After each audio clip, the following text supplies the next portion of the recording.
All right, what is going on, everyone? Welcome to the Hit the Books Week 5 NFL live stream, where we take a look at our top 5 games of the week, plus an additional segment at the end to discuss each of our locks of the week. And let's get right into it with the first game on our list. It's the Houston Texans, these high flying Houston Texans, going into Atlanta to take on the Atlanta Falcons. Mackie, I'll hand things off over to you. The live line on the game is Falcons -2.5 at -108. When I made my card, I got the Falcons at the -1.5, but the current line is 2.5 with the money line at -134, over under 42.5. I'm on the Falcons here. I think there's going to be a lot of people on the Texans in this game. I'm not sold on CJ Stroud yet. 2 huge wins. I think he comes back down to earth this week. I want to know who you guys got in this game. Mackie, let me hear it. Yeah, I'm with Atlanta as well. I like this Houston Texans team, but I think they're flying a little high coming into this game. A lot of people are hopping on that CJ Stroud train. Um, Stellar season so far up to this point, but I think he struggles a bit today. Like Ace said on Thursday, this Atlanta secondary is pretty good, and he might have a tough time with that Atlanta secondary. Going into Atlanta isn't the easiest. Both these teams are playing pretty well. I think Atlanta gets the job done here at home. Yeah, Mac, you said it best. I mean, on Thursday, I was talking up how good that secondary is. They have Huff's boy AJ Terrell out there. They brought in Jesse Bates and Jeff Okuda. That pass rush has been getting after it to keep them relevant in the NFC. I'm not really picking a side here. Two young, unproven teams that have started off pretty hot for themselves with low expectations. I'm going to go with the Bijan Robinson anytime touchdown. I think I've seen that almost every week on my card or close to it.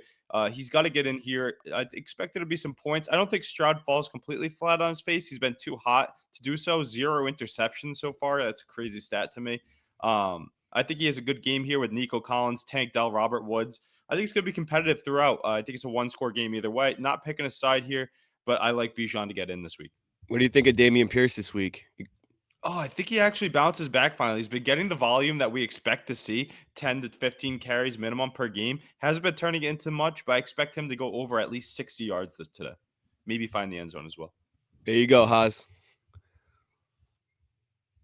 All right, we will take a look at our second game on the slate, where we have the Tennessee Titans heading in for a divisional matchup against Anthony Richardson in the Indianapolis Colts. Colts coming into this game as a 2.5-point home underdog. Current line is +114 on the money line, with the over-under sitting at 43.5. I think we all know where I'm going to be on this one. I'm big on this Colts team. I love Anthony Richardson. They got their top running back signed, got him to ink the deal. 3 years, $42 million for Jonathan Taylor. I'm big on what this Colts team is cooking up over there in Indianapolis. I think they get a huge divisional win today on the +114 on the money line. Ace, I'll hand things off over to you, the other, I'd say, fellow Anthony Richardson correspondent on this podcast with myself. Big A Rich guys. Yeah, I love it. Yeah, I love Anthony Richardson. It's so crazy to see because I didn't think he'd translate well to the NFL, but he has. His skill set works perfectly in this offense.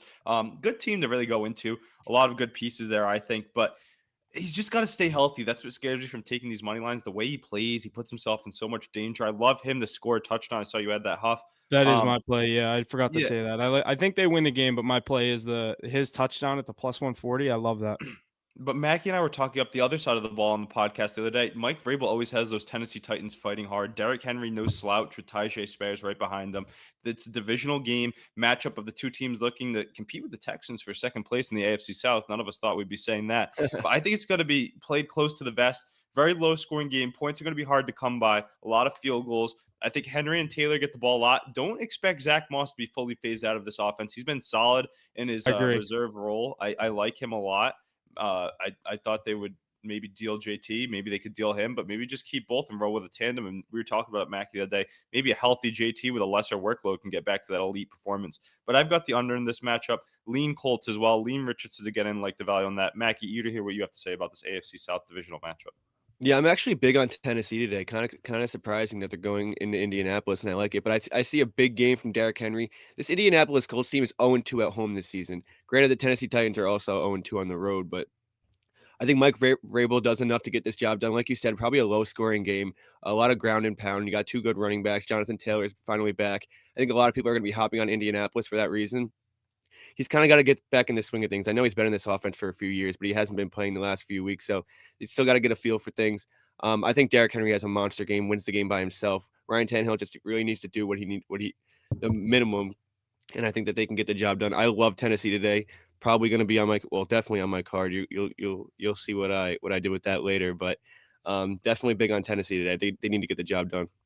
I'll tell you what, on our live streams cards that you're seeing here presented on screen, I was so close to putting Colts on my card, and I was like, "Fuck!" Like Mackie and I went over this. Like, I want to put the Titans on the card. I'm like, I don't know what I'm gonna go with. I'm like, you know what? No points under. I like it. Was it 43? I believe that's not a lot of points. So 43 and a half is the current one. So yeah, This is a good definitely a game good now. This number. this is a really good Yeah. game. I could see a 19-17, something weird. Yeah, divisional matchup. Like you said, the Vrabel knows how to keep these games close. The Titans haven't scored a ton of points so far this year, and they've just been hanging around in games as we get our way into week 5. So Mike, we'll see what they can I do. bet you Nick Folk leads the game in points scored. Do you Hot think take. it's that a lot of staggered red zone trips? Yeah, I could see like so if they get 10, I don't even know if they get 2 touchdowns against the Colts. I think they might get 1, maybe 2 and still win the I don't game though. know. That's I the don't know, crazy thing. man. I think they kind of eat. This Indianapolis team, I mean, Anthony Richardson had a decent game last week. He didn't make a lot of completions, so he had a tough time Hmm. against a pretty weak Rams team. So, I mean, it wasn't an easy win for the Rams at all. It was an overtime win, but he's playing a lot tougher defense this week. So he's definitely in for something. But if he can get 1 or 2 on the ground, I mean, that's a game changer right there. His work's cut out for him for sure. It's going to be a three-headed snake rushing the ball with Moss, Richardson, and Taylor. I'm excited to see this divisional matchup. Yeah, for sure. I think it's definitely going to be a good one. And we will jump into our third matchup of the week. Another home underdog, my Pittsburgh Steelers coming into their matchup against the Baltimore Ravens. Steelers are a 4.5-point home underdog and plus 190 on the money line. And per usual with Ravens Steelers, a pretty low over under set at 38.5. I believe it is the lowest total of the week. I do think the game goes under. I think contrary to common belief, a lot of people think these are two or the Ravens are going to be able to run away with this game with the Steelers defense, possibly able to put the Steelers in position to score points. I can't jump on the Steelers with the points here. I did it last week and they burnt me in Houston. So I'm going to stay away from my own horse here. I do think the game goes under. Like Mackie said, you'll see what I ended up going with officially on this game. It's I do have it in a teaser, but we'll see later on. I think the game goes under, but 38 is a little too little of points for me to take a true under on. But I know Mackey's feeling pretty confident in a play on this game, so I'll hand things off over to him. Yeah, I love that under, but I also like Pittsburgh plus 4.5. I've said it all season. That AFC North, excuse me, that AFC North, the home team's got to win their games, and up to this point, it's happened every time aside from Deshaun Watson-less Browns against the Ravens, who got blown out, but that's obviously an asterisk next to it. Pittsburgh gets the job done at home. That defense gets the job done at home. The defense carries that team. Like I said, it's going to be a low-scoring game. It's going to be all defense. Baltimore's kind of banged up. I like Pittsburgh to at least cover 4.5 on their home field. I don't know. I've seen so little from this Pittsburgh team. And to me, the Baltimore Ravens look like the class of the AFC North. They've been handling business week in and week out. I know they lost a close one to the Houston Texans, who might be a lot better than we projected them to be. But I think Zay Flowers, like Haas is saying in the comments, he's got to show up. Patrick Peterson just called him out, called him the little munchkin running around the field. So I expect Lamar Jackson to give his boy some targets. But the thing I really want to look at, you're talking about an asterisk next to that win against the Browns, maybe on that offensive side of the ball, but let's not take away how good that Ravens defense is. I'm going to look at what the Ravens offense did to that elite Browns defense that Mackey's been talking up all year because they have been really good. Lamar Jackson scored twice himself. Mark Andrews scored twice. Those are the big dogs that you need to be eating. And if they can continuously keep that pressure going on offense, I think it's going to be a tough day for Kenny Pickett to go against Roquan Smith and co. I like the Ravens here. I'm going to buy it down with a lot of points. I'm going to get down to -3. I believe it's like -136 on the line there. But it's going to be a tight one. Justin Tucker, love having him for that last kick. I think the Ravens keep pace and take home this AFC North with a resounding win over the Steelers today. I don't think Renegade and the hype of the stadium is enough to get the win here. Maybe on Monday Night Football, Huff. Maybe on Monday night, but Sunday at 1 o'clock, give me the Ravens. Yeah, I don't know if asterisk was the right word. They definitely deserve that win. But I mean, Dorian Thompson-Robinson threw 3 interceptions. No, I know what you're saying. Gave the Ravens some really good field position. So 27-3, definitely very lopsided. But that Browns defense is still pretty legit. I feel like a lot of asterisks going to be coming more so for Nick Chubb being out of the lineup than Deshaun Watson. I think that missing that all year is going to be a big blow to those Cleveland Browns you've been so high on. Yeah, for sure. Jesse's brother Dan, longtime listener, texting me right now saying TJ Watt sack and Steelers win plus 340. It's good. I mean, I definitely like the TJ Watt sack. I think you'll be sweating out that Steelers win for a little bit, but if it's a low scoring game, I mean, anything can happen in a one possession matchup. So I definitely could see that Huff, that how do happen. the Steelers win this game? What needs to happen for them on both sides of the ball to have a successful game today and take home a win against one of the best teams in the NFL?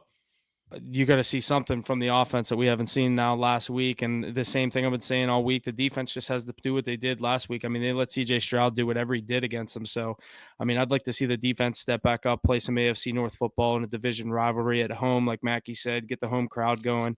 I think we just need to keep the game simple. We can't start with a couple 3-and-outs like we have in previous games. The offense has to get some first downs to get their feet under them. And I mean, it could be anyone's game. I definitely think the Ravens are going to get their points, but I do think the game could stay under that 35, 38.5. But if the Steelers end up winning this game, I think it could go over. Yeah, I'm worried about Najee Harris being bottled up and having a tough day sledding against Roquan Smith and that tough front seven. I do like Jalen Warren here. I actually started him in a fantasy league. If you're handcuffed at fantasy running back, go pick up Jalen Warren. They like to dump it off to him. And if this game goes as we project, then they're going to have to be throwing late to get him some garbage time points or get back in the game points. One thing I do want to say is Patrick Peterson. You might want to have a conversation with Mike Tomlin. Stop running your mouth before games. You did it to Brock Purdy. He sunned you. Now let's see what he's doing against Zay Flowers. If Zay Flowers goes off today, that guy better keep his mouth shut the rest of the year. He's not going to have a starting spot much past this week, I don't think. So we won't have to worry about him much more. It's going to be Joey Porter Jr.'s spot after the bye week. Interesting. But yeah, this will be a great one. This is probably my second favorite matchup of the day. This Jaguars game is rolling Mackey. Yeah, I was going to say, I was just looking at that first down right there that they just got. All right, we'll move into our only 4:00 game on our slate. We do have Patrick Mahomes and the Kansas City Chiefs heading into Minnesota to take on Kirk Cousins and the Minnesota Vikings. This line has moved a lot since we last talked on Wednesday. The Vikings are now a 3.5-point dog, plus 158 at home. The over-under is a high at 52.5. I'm definitely leaning on the Vikings here with the points. Not the prettiest play of the week. I think the Chiefs could slip up here. Kirk Cousins, good quarterback usually on his home field. I like Justin Jefferson to get in. I like Madison to get pay dirt. I like this Vikings team to hang around. Give me the 3.5 points, though. I'm not ballsy enough to take that money line, even though there is good value in it. But anytime I get the 3.5, I like the 3.5. When it's 3 is usually where I'll make the decision to just take the value with the money line. But when they give you the hook, I'm going to take the hook. So I'm going with the Vikings plus the 3.5. Ace, I'll hand things off over to you here for our only 4:00 game on the slate, Chiefs Vikings.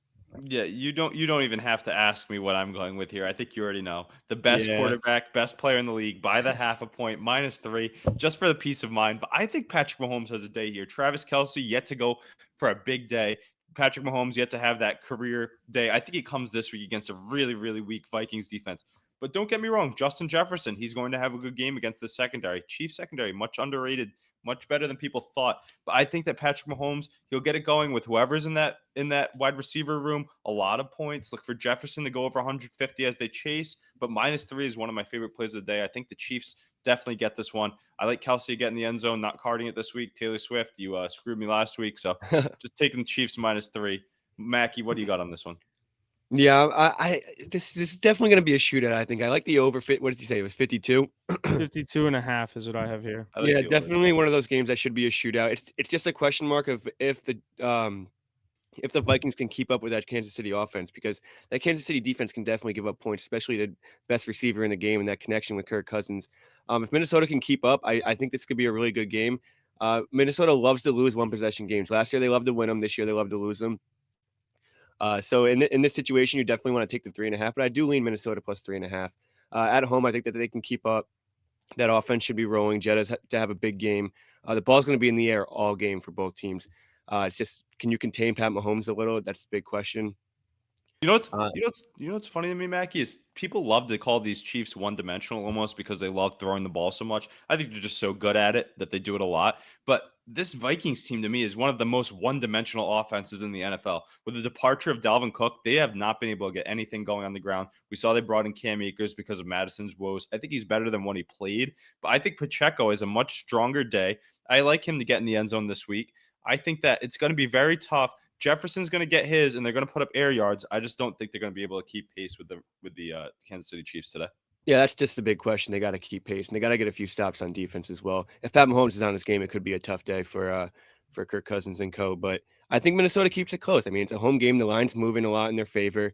We could see something special today from the Minnesota Vikings. They got a nice win under their belt last week, so We don't see minus three points for the Chiefs very much. That's why I love it. If this game even does stay close, as you two are predicting, then I love having Patrick Mahomes just having the cover three for me. If he can have a drive at the end of the game or Butker come out to kick that three to give it to me, I love this play today. Go in there confidently with the best team in the not the best team in the league in our power rankings, but one of the best teams of the last 5 years, best quarterback in the league. you Um, you got to should think be the Vikings need a big win here to keep their season alive. Though falling to 1-4 early is not good. They really need this win, so they got to have that in the back of their head as well. This Vikings team's not bad, and for them to like fall to 1-4 and not really be in intention for that contention for that division, it's pretty sad. That's pretty sad season to start. yeah, good point there, but a tough opponent to get a Oh must-win yeah, win against. definitely. Score predictions for this game. Eager to hear what you guys have to say. 33-30. I was going to say, I feel like 35 is the number the Chiefs are going to at, so I'm right there with you, Mackie. I'm going to say 35-24 Chiefs. Yeah, I'm gonna go with the Chiefs as well, 33-30. But I think it's gonna be a shootout towards the end. We're gonna see one of those big games, just kind of like that Vikings Bills game last year. Yeah, I can see that. Yeah, I think this could be a high scoring matchup. I don't love taking the high over, but I don't know. I could see this hanging around that, so I don't love a score prediction either way for the over, but I don't know. I like the value on that Vikings team to win this game because I have the same mindset Mackie said. It's kind of like a must win, like you said. I know it's a tough opponent, but must win's a must win, especially on your home field as a plus 155 underdog. So we'll head to Sunday Night Football where we have Mackey's Dallas Cowboys taking on the San Francisco 49ers in San Francisco. The Cowboys are a 3.5-point underdog and a plus 152 underdog on the money line. The over under is at 45 even. Mackie, I will hand things off over to you. I keep going back and forth on this game. I do have the Cowboys plus the 3.5 on my card. I keep going back and forth. I don't know who I'm going to end up going with, if anything, on this game. Right now, I don't have any official plays on this game on my card. But I'm interested to hear what you guys have to say. I think I know where you guys are going to be leaning, but let the people hear it. Yeah, tough game. Definitely the game of the week, at least for me. This is the Cowboys' kryptonite right here. They've lost 2 years in a row to the 49ers in the playoffs. They can't really beat them. And story of the Cowboys season, they need to get wins against these big teams. They need to prove themselves. They've looked good to start, but they haven't really played anyone that's given them a big problem aside from the Arizona Cardinals, who are kind of a joke. But you know how the Cowboys season goes. But going on the road here, it's going to be tough. I like the 3.5. I think giving over a field goal in a game like this is probably a little too much. Dak just needs to get the job done. I mean, that Niners defense is very good, but he needs to find the pockets. He needs to find the big plays. Third down conversions are going to be huge. You got to get Tony Pollard moving on the floor. Get CeeDee Lamb the ball. I mean, he gets the ball a good amount, but you got to really rely on him in this game. Use that tight end, Tony Ferguson. This offense can really get going. You just got to contain Brock Purdy. He's still inexperienced, having a great year, having a great start to his career, but he's definitely not. He's not Pat Mahomes. He could still be stopped. You just gotta play good defense. Got to make up for Trayvon Diggs being out. If this defense can hold their own, the Cowboys are gonna have a good game. I think if we can keep this low scoring, it works out for the Cowboys. Yeah, Mac, you said it. Game of the week and potentially game of the year up until this point, in my opinion. We've been waiting on this one for week in and week out. The number one team in our power rankings against the number 4 team, I believe, here. 2 of the top 3 teams in the NFC that run the whole show out there. I know the Eagles are still sitting there, too, undefeated. But I really like the Niners here. Let me just go over this. Week 1 against the Steelers, everybody was against me on the Niners spread. That hit. Week 2 against the Rams. I believe that I took that spread, that pushed because Sean McVay, scumbag, right? And then week 3, it goes and hits again. I believe that was against the Cardinals. And now week 4, it also hit. They're 3-0-1 for me on the spread. So I got to take them again here. I'm going to buy that half a point for the peace of mind, like I love saying. But I love them -3 here. It's going to be a great matchup. You're right. They do have to get the ball to CeeDee Lamb. If you're going to attack the San Francisco 49ers, it's their cornerbacks that are in coverage against these receivers. I think Jake Ferguson sees the ball a lot, probably 8 to 10 catches. If he's out there in your fantasy league, go grab him and feel free to start him in your flex position as well. Has chances at touchdowns week in and week out as one of the top targets for the Dallas Cowboys in the red zone. But I think it's going to be a tough day sledding for Tony Pollard. I think McCaffrey finds the end zone yet again, get that streak rolling. I don't know if he owns the all-time consecutive touchdown streak or whatnot, but Brock He's Purdy got going it, to right? yeah, I don't know if he does yet. He's going to. It's getting close at least. Yeah, he owns the I was San going to say he's Francisco got to be there. 49ers team record, but I like that the 49ers are only getting 3 points here at home in the prime time. They showed you what they could do last year with a banged up team in the playoffs. I think they do it again this week and send those Cowboys back to 3-2. But it's going to be a hotly contested one. This one's going to be tight throughout, I think. But give me the Niners -3. The rush defense has to be there as well. I mean, containing CMC is probably key here. If he's having any game like last week, I mean, it's probably cake for the Cowboys. Cowboys got a big statement game here. They gotta do something. I like the Cowboys a lot more with Trayvon Diggs here, I'll tell you that, because without him, there's 2 elite wide receivers on the outside for the 49ers, and now you only have 1 elite corner. I know Darren Bland, he stepped up. Yeah, dude. I've been big on him. He was a rookie last year. He had the 2 interceptions against Mac Jones. Not saying too much, but he played great. He made the reads, and I do like him. Speedy corner, kind of undersized, but he might be matching up with Deebo Samuel this week. Yeah, he might have a tough matchup this week, but he has proved himself. He's playing some really good football.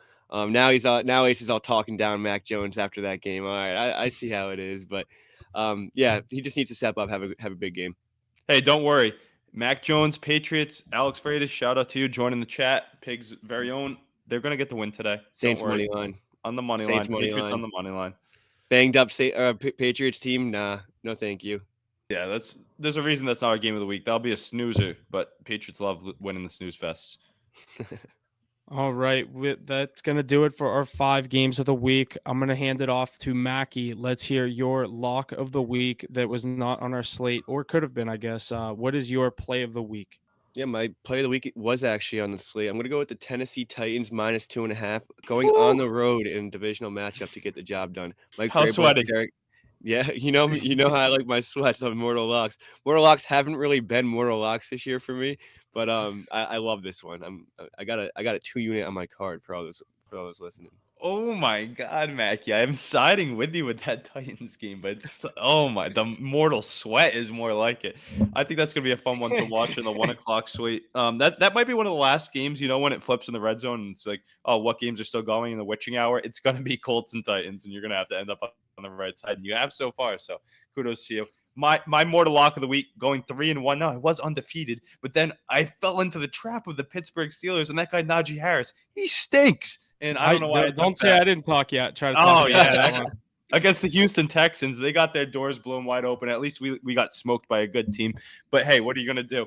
Going into this week, this is a hard one for me. I don't know about you guys. I've struggled with my mortal lock. I'm like, there's a lot of things I want to look at. I like this. I like Jared Goff to throw over 1.5 touchdowns, yada, yada. But I'm going to go with the Kansas City Chiefs -3. I really like them to have a great game this week. I think Mahomes has a best game of his season. I think Kelsey does too. Give me the Chiefs -3 as my mortal lock here. Trust in Pat Mahomes. Yeah, it's not a bad guy. When I have nothing to buy into, give me the new GOAT. It's like the default button. Just smash the default button. Yeah. And you're giving me a good line too against a bad defense. Let's ride. Yeah, mine's a pretty similar situation to Ace. Also a -3 on the road. Give me the Cincinnati Bengals here in Arizona. This is my favorite play of the week. I think Joe Burrow has the game of his season. Not much to say. Hasn't done much so far. I think this Bengals offense is able to put up points in Arizona.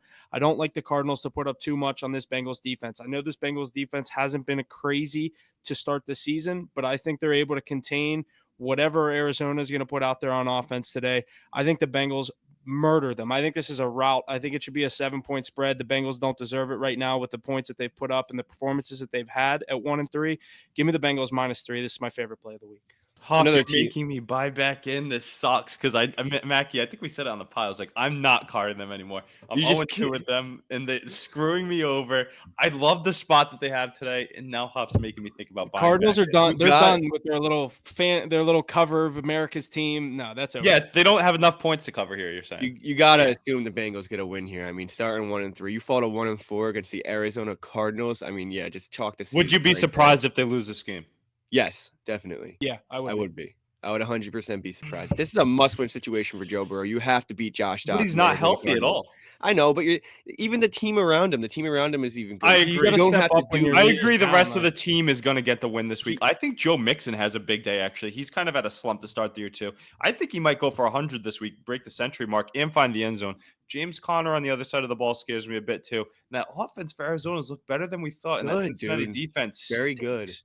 Put up 28 points against that Cowboys defense, who hasn't really given up anything this year. So this Cardinals offense can roll. If they can get rolling again, Bengals could be in trouble, but I just don't see it happening.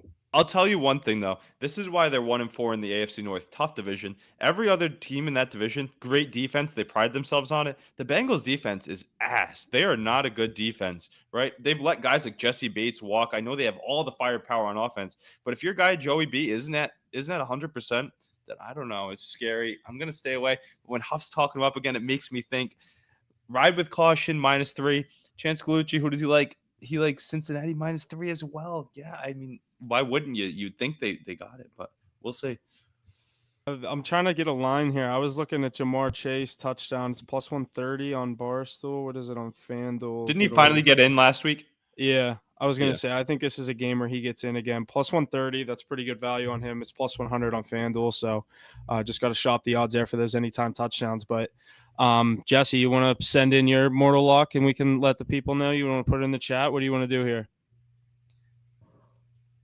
Jesse is here, by the way, just having some He's internet moderating. problems. We see in For the chat anyone- everyone's very worried about where Jesse is. He is here. He's behind the glass, as we like to say, not really.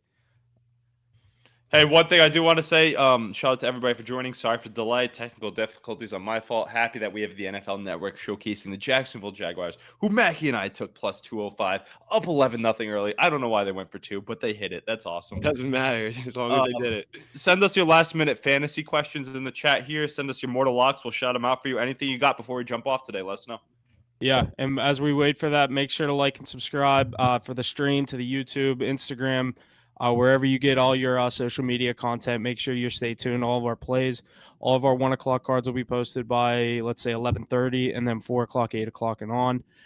Jesse just texted me his mortal lock is the under in Steelers and Ravens, the 38.5. I love it. So that is official as well. He is taking that. Mackie, Nobody's scoring. a little bit of a That was miscommunication on who is going to take that for their lock, and you switched with the Titans, and you capitalized on it. So, but other than that, I think that's going to do it for us. Anyone else got anything? That's going to do it for me. Thanks for listening. We'll see you guys next week. Make sure you stay tuned to the social media tomorrow night for our take on the Monday Night Football Hit the Packers books, at baby. Raiders game.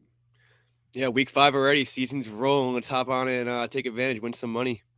No sweat parlay, money line, Eagles, Ravens. Lock it in right now. Let's go.